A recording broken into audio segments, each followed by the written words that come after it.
Vamos, dentro do módulo da homeostase, fazer algumas considerações a respeito da adaptação muscular ao exercício físico. Pode ser um exemplo de ação homeostática. Toda vez que houver uma necessidade de maior trabalho muscular, haverá uma necessidade de ajuste nessa estrutura muscular para que possa responder a essa demanda. Com isso, então, nós temos mais um mecanismo homeostático ocorrendo no organismo do animal. Os animais, quando eles são submetidos ao exercício físico, eles necessitarão sofrer adaptações musculares para atender a essas novas exigências de trabalho.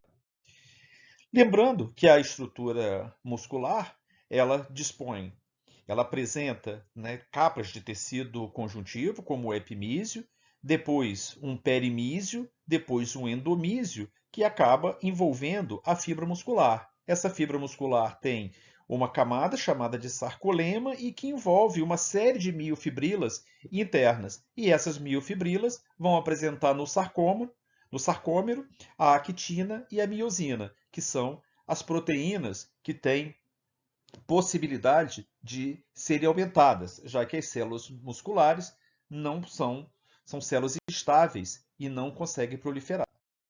A fibra muscular, então, ela tem como anatomia uma camada externa com seus núcleos, embora tenha um núcleo nessa imagem aqui, então são vários núcleos nessa fibra.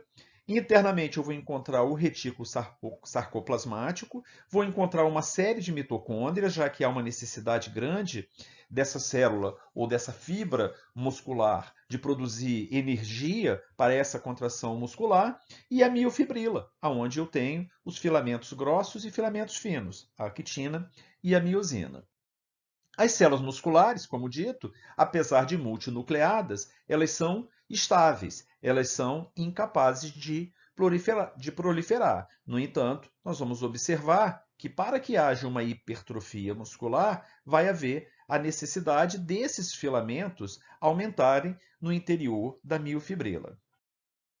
A única maneira de aumentar esse tecido muscular é, então, elevando a espessura delas. E isso poderá ocorrer, como dito, com o surgimento, então, de novas miofibrilas. De um modo geral, o estresse mecânico que é causado pelo exercício intenso, ele ativa a expressão do RNA mensageiro e, por consequência, ocorre um aumento na síntese proteica muscular. As proteínas, que são as estruturas contráteis do músculo, principalmente a quitina e miosina, são necessárias para que as fibras musculares produzam maior quantidade de miofibrilas. A célula muscular, ela é multinucleada, mas nós sabemos que esses núcleos não se proliferam. Então, se faz necessário a fusão de núcleos provenientes de outras células com a fibra muscular. A célula responsável por essa fusão são chamadas de células satélites. As células satélites, elas estão localizadas entre a lâmina basal e o sarcolema das fibras musculares e, por coincidência, têm núcleos de igual tamanho aos da célula muscular. As células satélites são células-tronco e desempenham um papel importante na regeneração muscular, mas elas possuem núcleos que podem proliferar em resposta às microlesões ou ao estresse causado pelo exercício intenso do músculo esquelético. Apesar da célula muscular ser multinucleada e não poder aumentar o seu número de núcleos, as células satélites têm essa capacidade, e isso vai ser importante no processo da hipertrofia. As células satélite, elas acabam se fundindo com a fibra muscular e dividem o seu núcleo, dando o suporte necessário para a síntese de novas proteínas contráteis.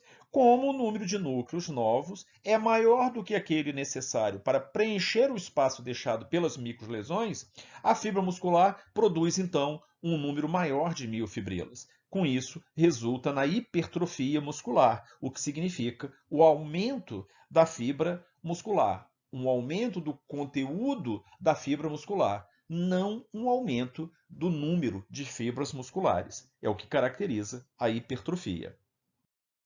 Existe basicamente dois tipos de hipertrofia, a aguda e a crônica. A hipertrofia aguda é também chamada de hipertrofia sarcoplasmática ou transitória. Nesse tipo, há um aumento do volume muscular durante uma sessão, por exemplo, de um treinamento. Então, por isso que ela é aguda. E é devido principalmente ao acúmulo de líquido no espaço intersticial e intracelular do músculo, ou talvez ainda pelo aumento do volume de líquido e conteúdo do glicogênio muscular dentro do sarcoplasma. A hipertrofia crônica é aquela onde ocorre um aumento diretamente relacionado com as modificações na área transversa muscular por um longo período de treinamento de força. Por isso ela é chamada de crônica.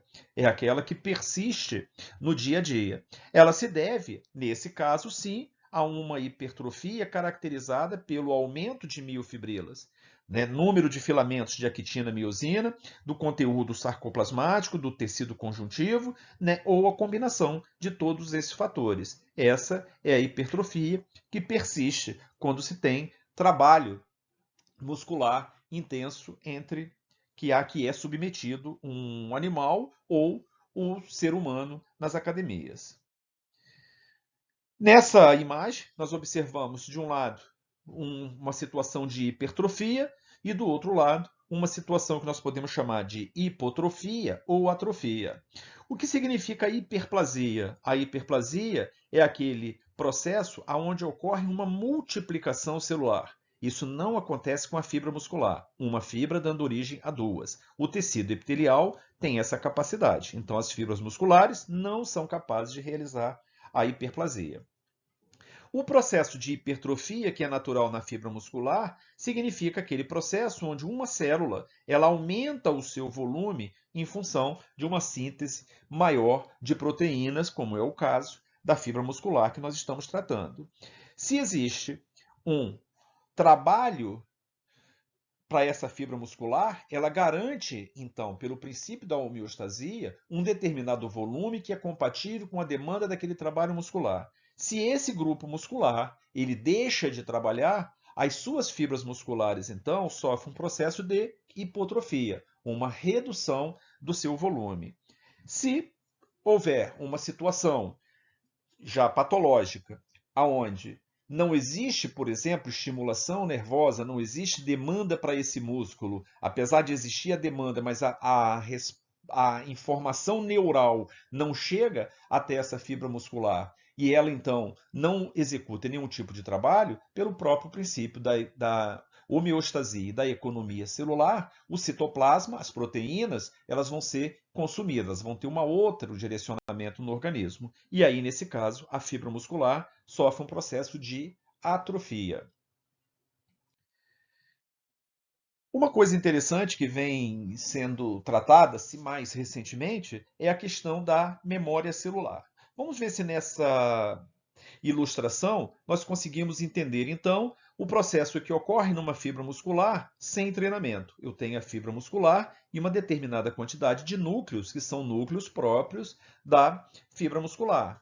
Com o treinamento, nós vimos então que existe a proliferação e a migração e também a fusão das células satélites com a fibra muscular. Então eu tenho um aumento do número de núcleos. O aumento do número de núcleos acaba fazendo então com que haja um aumento acentuado da síntese proteica e, consequentemente, um aumento do volume celular.